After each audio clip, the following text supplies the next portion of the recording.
बात होगी रतन टाटा की। गुजरात में नैनो लाए थे रतन टाटा, पीएम मोदी के आग्रह पर लाए थे।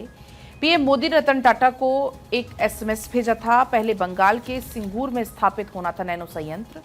ममता के नेतृत्व में इसके विरोध में प्रदर्शन भी हुए थे, क्योंकि हर एक मिडिल क्लास का जो सपना होता है नैनो कार का, और उस सपने को पूरा रतन टाटा ने किया था। और ऐसे में जो प्लांट लगा था वो गुजरात में लगा था।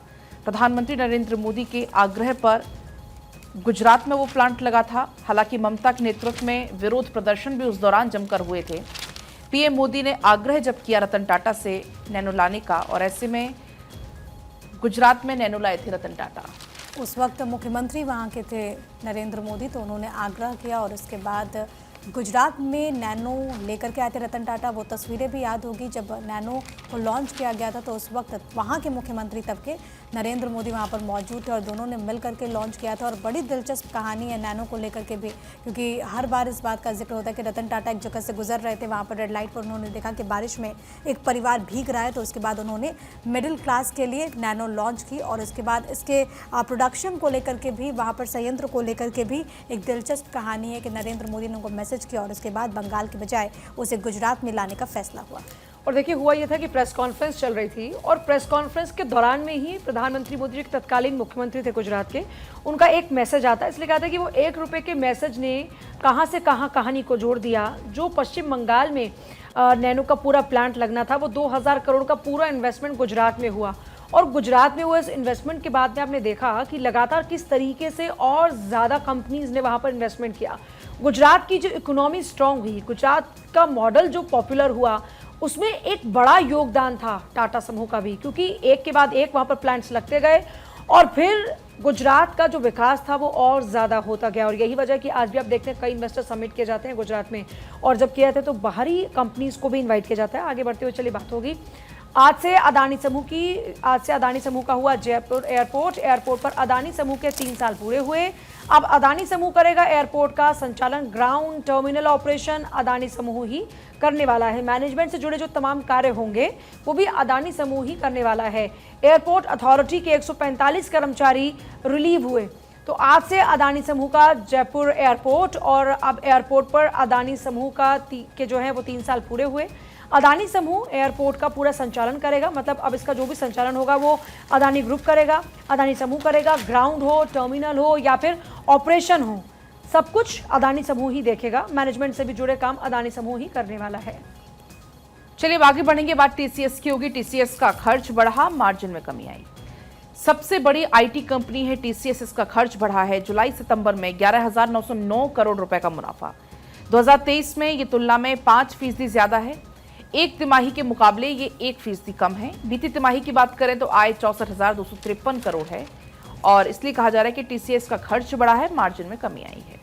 तो देखिए, आपको बताएं इस खबर का जिक्र अखबार के अंदर भी किया गया। दूसरी तिमाही की अगर बात की जाए तो यहाँ पर टीसीएस को 11,909 करोड़ का प्रॉफिट हुआ है। चालू वित्त वर्ष 2024-25 की दूसरी तिमाही के दौरान देश की सबसे बड़ी आईटी सेवाएं देने वाली कंपनी टीसीएस के शुद्ध लाभ में 4.99% की वृद्धि रही है। और जुलाई सितंबर 2024 के दौरान कंपनी को 11,909 करोड़ रुपए का शुद्ध लाभ भी हुआ है। पिछले साल की अगर बात की जाए तो पिछले साल समान तिमाही में कंपनी को 11,342 करोड़ रुपए का लाभ हुआ था। आगे बढ़ते हैं खबरों में। जनवरी जून में यूपीआई से 116.6 लाख करोड़ का लेन देन। देश में यूपीआई के जरिए लेन देन बढ़ा है। 6 महीने में 1.5 गुना ये जो यूपीआई लेन देन है वो बढ़ गया है। इस साल जनवरी जून में 52% बढ़ा है ट्रांजैक्शन। यूपीआई के जरिए लेन देन वैल्यू भी 40% तक बढ़ गई है। चलिए आगे बढ़ेंगे। बाजार में तेजी से इक्विटी फंड्स महंगे, इक्विटी फंड्स और सोना महंगा हुआ है। गोल्ड ईटीएफ में निवेश घटा है, एसआईपी से भी निवेश बढ़ा है, सेक्टोरल से लेकर लार्ज कैप तक निवेश बढ़ा।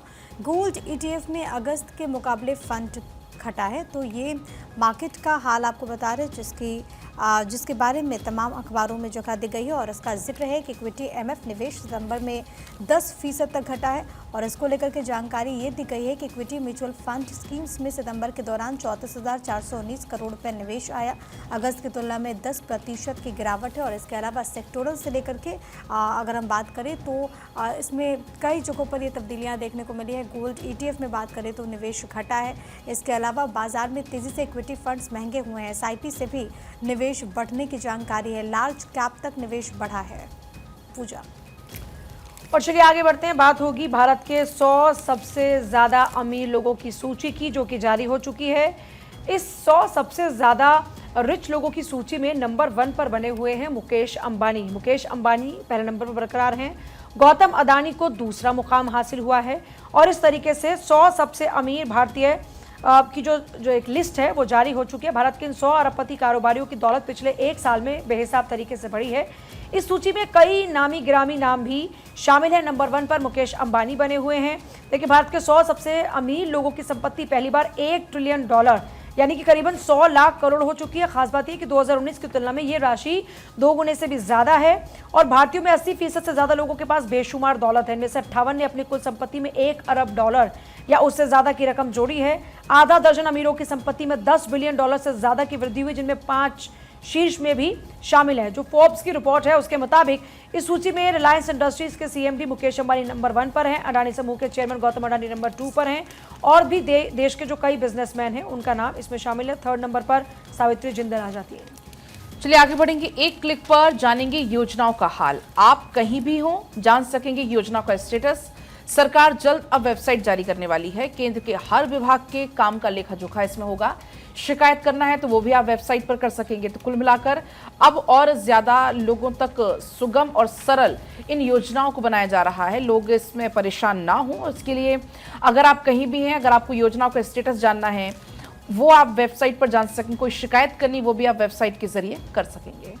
खबरों में आगे बढ़ते हैं। आईसीसी महिला T20 वर्ल्ड कप 2024 वेस्टइंडीज ने बांग्लादेश को 8 विकेट से हरा दिया है। जीत के बाद वेस्टइंडीज सेमीफाइनल के करीब। करिश्मा रामहैरक ने की करिश्माई गेंदबाजी। आपको ये बताएं कि देखिए इसका जिक्र अखबार के फ्रंट पेज पर भी किया गया है। यहाँ पर आपको देखिए ये बताएं कि वेस्टइंडीज ने बांग्लादेश को 8 विकेट से रौंद दिया है। और यहाँ महिला T20 विश्व कप के ग्रुप बी मैच में बांग्लादेश की टीम को 43 गेंद रहते 8 विकेट से शिकस्त दी। बांग्लादेश की टीम बल्लेबाजी का न्योता मिलने के बाद 8 विकेट पर 103 रन ही बना पाई थी।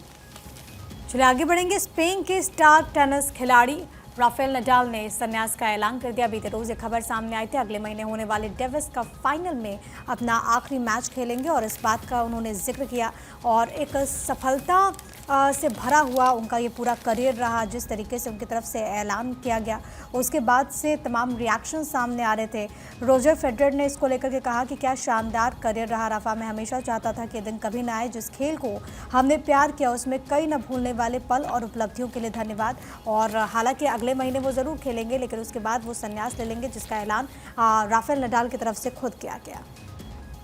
और देखिए, महानायक अमिताभ बच्चन का 82वां जन्मदिन है आज। जलसा के बाहर प्रशंसकों की भारी भीड़ देखने को मिल रही है।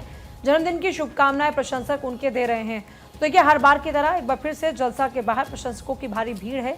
हमेशा देखिए जब भी उनका जन्मदिन होता है, जो उनके प्रशंसक है, जो उनके चाहने वाले हैं, वो जलसा के बाहर मौजूद होते हैं और एक झलक पाने को बेताब होते हैं अमिताभ बच्चन की।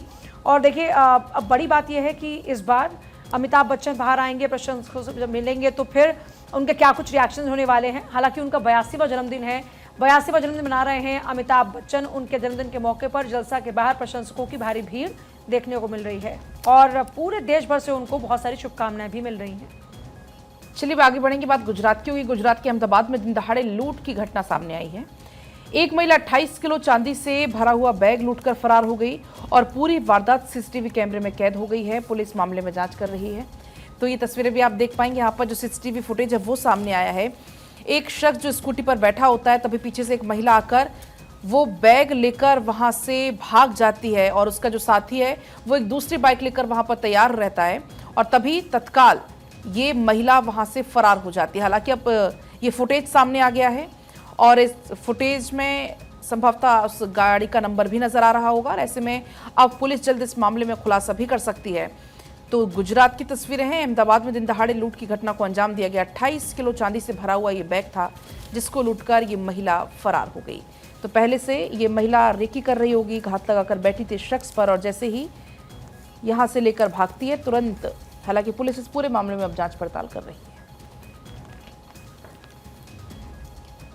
यूपी के प्रतापगढ़ में अवैध पटाखा गोदाम में विस्फोट हो गया। विस्फोट में एक की मौत हो गई है, 2 महिलाएं झुलस गई हैं। धमाके की आवाज से लोग यहां पर सहम गए। अब पुलिस इस पूरे मामले को लेकर जांच पड़ताल कर रही है। ये अवैध पटाखा गोदाम बताया जा रहा है जहां पर यह हादसा हुआ है देर रात और अचानक से इस गोदाम में विस्फोट हो जाते हैं जहां पर पटाखों का निर्माण किया जा रहा था और इस हादसे में एक शख्स की मौत, 2 महिलाएं झुलस गई हैं। वहीं अगरतला में 2 बांग्लादेशी महिलाओं को गिरफ्तार किया गया है। भारत में अवैध रूप से प्रवेश करने का आरोप इनके ऊपर, रेलवे स्टेशन से इनकी गिरफ्तारी होती है। पुलिस इनसे पूछताछ में जुटी हुई है। आखिरकार इनका क्या मकसद था। बांग्लादेश में जो हालात बने उसके बाद से आपको मालूम है कि बॉर्डर एरियाज पर सुरक्षा काफ़ी ज़्यादा चाक चौबंद हो चुकी है। इसी दौरान ये खबर मिलती है कि 2 महिलाएं जो कि भारत में गलत तरीके से प्रवेश करने की कोशिश कर रही थी, इनको पकड़ लिया गया है। रेलवे पुलिस अब इनसे पूछताछ में जुटी हुई है। और वहीं अमेरिका में तूफान, चारों ओर तबाही। फ्लोरिडा में सदी के सबसे बड़े तूफान की दस्तक हो चुकी। 205 किलोमीटर की रफ्तार से तूफान टकरा। तूफान से 32 लाख घरों में इस वक्त अंधेरा है। 60 लाख से ज्यादा लोग प्रभावित हुए हैं। 100 से ज्यादा जो इमारतें थी बड़ी, वो तबाह हो चुकी हैं और कई लोगों के घर बर्बाद हो चुके हैं और लोग लाखों की तादाद में ऐसे हैं जो इस वक्त अंधेरे में रहने को मजबूर है। तो फ्लोरिडा तूफान जो है वो लगातार लोगों की जिंदगी में आया है क्योंकि लोगों के घर बर्बाद हो रहे हैं, लोगों की जिंदगी तहस नहस होती हुई नजर आ रही है।